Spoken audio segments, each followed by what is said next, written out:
Hello दोस्तों, जय श्री राम। मैं एक बहुत ही प्यारा गीत लेके आई हूँ। जैसा होगा आप लोग कमेंट में ज़रूर बताइएगा।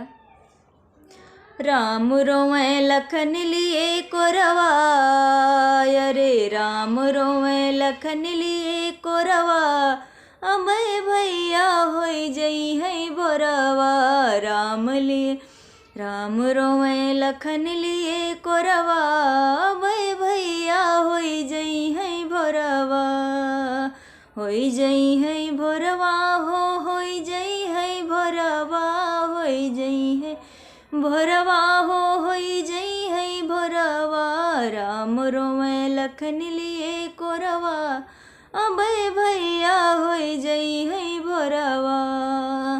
अवधपुरी छोड़ा परिवार सब छोड़ा, अवधपुरी छोड़ा परिवार सब छोड़ा, अरे छोड़ दिया माता के कोरवा, अरे छोड़ दिया माता के कोरवा।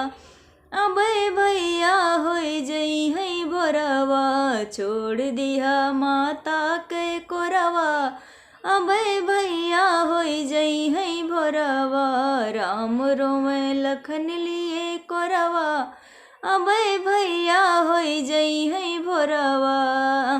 हमरे करनवा भैया रणवा जेठान्या, हमरे करनवा भैया रण जेठान्या, रण जेठान्या लड़ैया जेठान्या, अरे मार दिस दुश्मन बड़वा, अरे मार दिस बाड़ दुश्मनवा। अबे भैया होई जई है भोरवा, मार दिस बाड़ दुश्मनवा। अबे भैया होई जई है भोरवा। उर्मिला रानी के मांग सुनी हुई है, उर्मिला रानी के मांग सुनी हुई है, मांग सुनी हुई है, सुहाग उजड़ जई है, अरे बिछड़ जई है, अरे बिछड़ जई है दोनों जन के जुड़वा। अबे भैया होई जई है भोरवा, बिछड़ जई है दोनों जन के जुड़वा।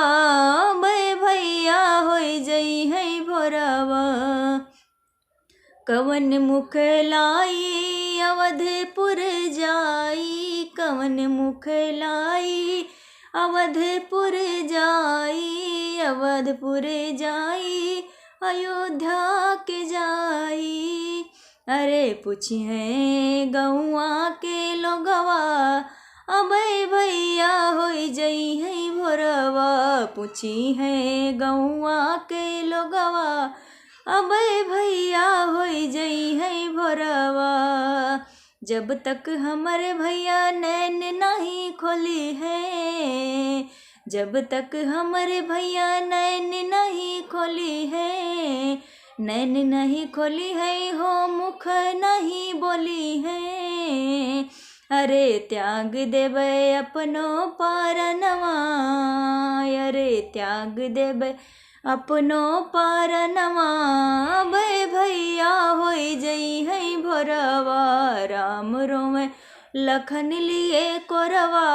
अबे भैया होई जई है भोरवा, राम रोवे लखन लिए कोरवा।